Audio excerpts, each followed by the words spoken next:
Oh god, that smell. What have you got, Isaac? Shit. It's not just comms or the guidance system. Half the Ishimura's in the red. Engines, hull, the trams. Could do that kind of damage to a planet cracker. Okay, got us some power. Ventilation's up. Power to the elevator should be... Hazardous anomaly detected. Quarantine activated. Another malfunction? No. The quarantine systems are all fine. Oh, wait. Do you hear that? Yeah, I hear it. Yeah, man? Take it easy. Daniel, get those elevators running. There's something in here with us. Up there! Oh, God! Ken! No! Daniel, get the doors open! Get out of there! Hands on the door!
So the most common necromorph type you'll find overrunning the USG Ishimura is the Slasher.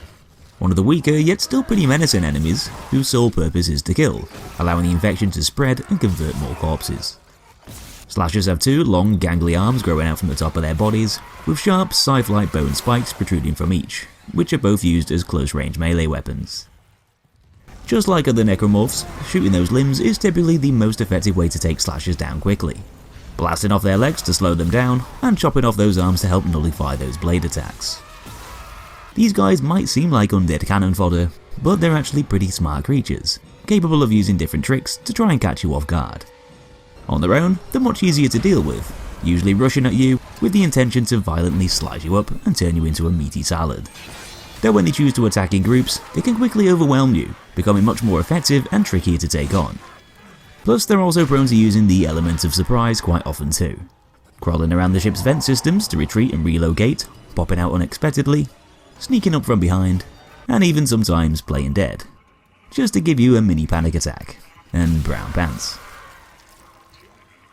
Another popular necromorph with a murderous appetite is a fairly agile monster known for crawling around on the walls and attacking you from awkward angles, the Leaper.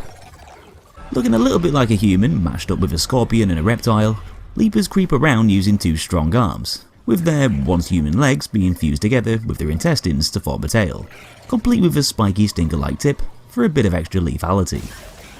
It'll use said tail to stab and whip its victims, along with having those razor-sharp fangs to bite them too from the front.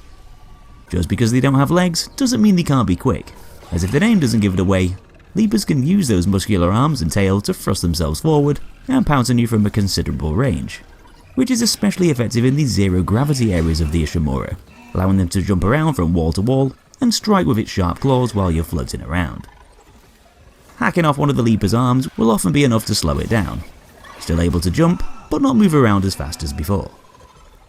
Because of how mobile they can be, having the ability to scale walls and spring around the environment, your stasis module can definitely come in handy, possibly more so than against some of the other necromorphs, aiming at those arms and tail to bring them down effectively. The Marker's infection is a pretty ruthless thing, attempting to make a monster out of any living thing it encounters, even if that living thing happens to be an innocent baby. Lurkers are unleashed from the medical biolab area of the ship, and being so small and underdeveloped, these necromorphs don't have the same strength or power as a lot of the others. But don't underestimate their size, as although lurkers might not seem too intimidating on the face of it, they can sprout 3 deadly barb-tipped tentacles from their backs, giving them just as much stabby potential as the others, along with giving them the ability to fire out a spread of sharp projectiles, dealing damage over range. Unfortunately for the infant host, its body basically just acts as a lump of biomass, with most of the human features being useless to assist the necromorph's violent urges, other than using its little legs to scurry around low to the floor. It therefore relies solely on those 3 tentacles to do most of the nasty work, which in your case should be the main target for your weapons to aim for. Though because lurkers are such lightweight creatures, aided by those tentacle limbs, they also possess the skill to be able to scatter across the ceiling and attach themselves to walls, attacking you at range from some fairly awkward angles. So looking a bit like a standard slasher, the Spitter is another enemy you'll come across with 2 blade-like arms emerging from its shoulders. But unlike the slashers, these necromorphs can generate highly acidic liquid in its organs, which it uses to spit at its targets over distance, corroding their suits and essentially melting them down for a slow, painful death. Spitters might have a similar form and stance to the slashers, though they've got a different appearance to make them more distinguishable. Having less flesh, showing more exposed muscle, their bodies covered in large yellow spots, presumably full of acidic bile, and their faces covered in finger-like teeth protruding outwards from their jaw. Instead of charging at you and relying on melee attacks, most of the time they much prefer to keep their distance, firing those acidic projectiles in your direction instead, and attack you over range. These projectiles don't move too fast through the air and can be dodged by simply sidestepping. Those spitters can be a bit of a pest and are usually best taken down sooner rather than later, taking off its head to stop it from spitting, with headshots being much more effective against these necromorphs than most of the others. What do you get if you make bat wings out of a human torso, allow said torso to clamber around on the floor, and inject dead bodies with a huge bug-like proboscis? Well, you get these freaky abominations, basically a walking chunk of meat called the Infector. These wild-looking things have the specific purpose to speed up the infection process by literally injecting corpses with the necromorph contagion, rather than waiting around for the marker signal to do all the work over time. Because of this, their priority is to spread the infection, letting their newly formed minions do all the dirty work for them, still being able to stab you with that infector organ, but not until they've done their primary job first. Infectors will crawl around, honing in on lifeless bodies within the room, converting as many as they can into freshly baked monsters. They'll essentially mount their targets and hover over them by flapping those wing-like appendages, giving you a brief moment to attack while they're not on the move. A highly advisable thing to do before they litter the room with enemies. Unlike other necromorphs, infectors don't really have big gangly limbs to chop off, so you'll have to just blow the thing to pieces with direct fire until the creature can't take no more. I guess you could troll the infector by dismembering those corpses before it gets to them, but don't be surprised if it gets a little bit pissed off. So one of the smallest necromorphs you'll find wriggling around the USG Ishimura are the Swarmers, which are almost useless at taking you down on their own, but are a hell of a lot deadlier when they attack together, which is typically the case, with Swarmers pretty much always being found in swarms. Surprise, surprise. These tiny little things are basically made up of reanimated bits of flesh and biomatter, granted the ability to move around, jump up to attach themselves to a living victim, to then overwhelm that victim very quickly, relentlessly biting the poor bugger over and over. The more that attach themselves, the quicker they're going to bring down their target, and considering how small they are, they can still get to said target at a relatively fast pace.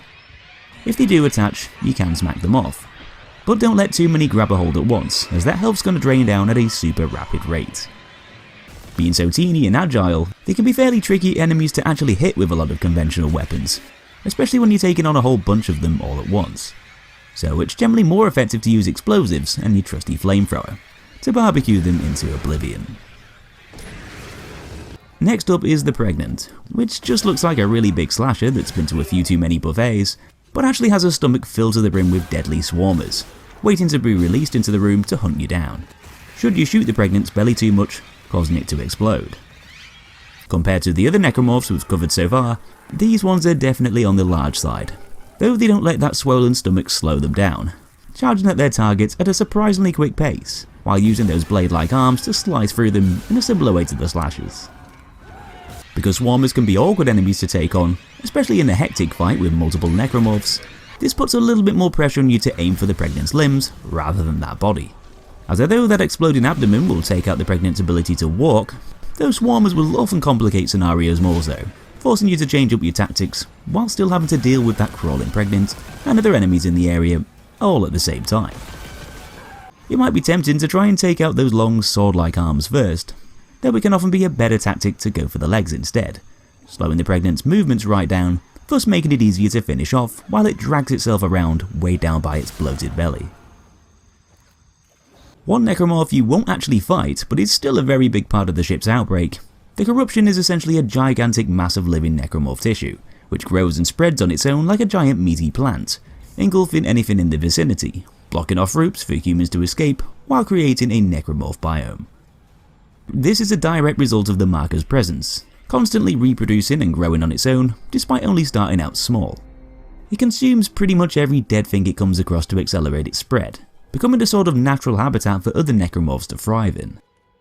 Although the corruption is technically more of an environmental thing, rather than something that poses a direct threat to you, it's still technically a necromorph of sorts, and one of the largest on the entire ship, hence why it's included here.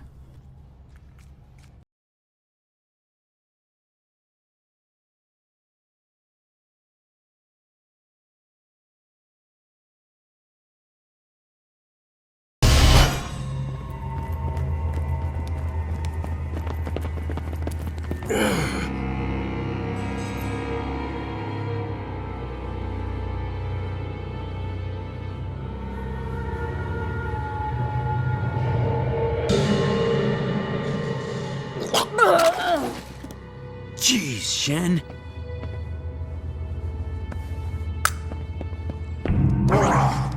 Over there!